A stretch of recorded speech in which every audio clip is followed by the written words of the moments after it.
The 10th principle we want to share with you is earn others' respect.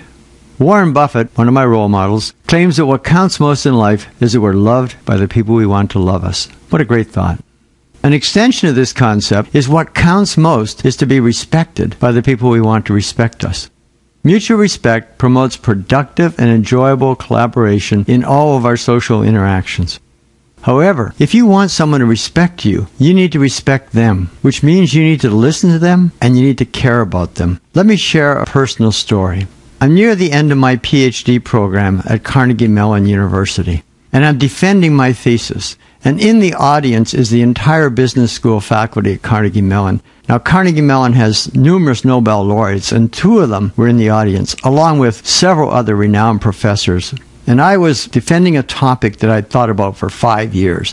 It was a very narrow topic, but I might have had more command and understanding of that topic, that very narrow topic, than anyone else at the time. And so I gave my presentation, and I interacted with the audience, and I was really pleased with the outcome. And afterwards, I got debriefed by my thesis committee, 3 very distinguished professors.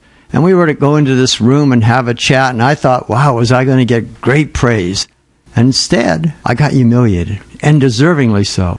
They said to me, you didn't listen to anyone. Someone would start to ask you a question, and before they'd even get that question out of their mouth, you'd rudely cut them off, and you'd start answering the question because you thought you could anticipate what it was they were going to ask. Shame on you.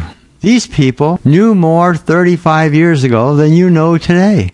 They're so much smarter than you, and if you'd just given them an opportunity, they could have helped you advance your work. But you didn't. And if you continue this behavior, you will fail as an academic. So I was humiliated. About 4 weeks later, I'm walking down a staircase, and it's one of those moments you never forget. I run into this organizational behavior professor who was young at the time but is now quite renowned. He had been at this thesis defense. And I said to him, I've completely solved the problem. And of course he said, what problem? I said, well, I wasn't listening to that thesis defense, and I now know how to listen. And he said, well, tell me, this is my area of research, organizational behavior. How is it you know how to listen? Really simple. Here's what I'm going to do from now on. When somebody asks me a question in one of the seminars I'm going to be giving as I go out and show my work, I'm going to let them finish the sentence. I'm going to count to 3, and then I'm going to answer. And he looked at me kind of dumbfounded. And he said, why don't you just listen to what they're saying and care about what they're saying? And maybe you'll learn something. It's so obvious when you think about what he's saying. But it was one of those aha moments for me. It literally changed my life. And this has had an impact on teaching. You see, I used to think if you heard something, you were listening. No, that's just a necessary condition for listening. You have to care about what's on the other side. And sometimes people don't necessarily say what they really mean. And this happens in the classroom a lot. In the old days, they'd say something that sounded like gibberish. I'd just say, no. And I'd go on to the next student. But what's true often is they'll start saying something that doesn't make sense, but if you trust them and you care about where they're coming from, you'll be listening to see if they're coming from the right direction, and often they are. This is the importance of caring about the students and respecting them. And this is true in all my interactions.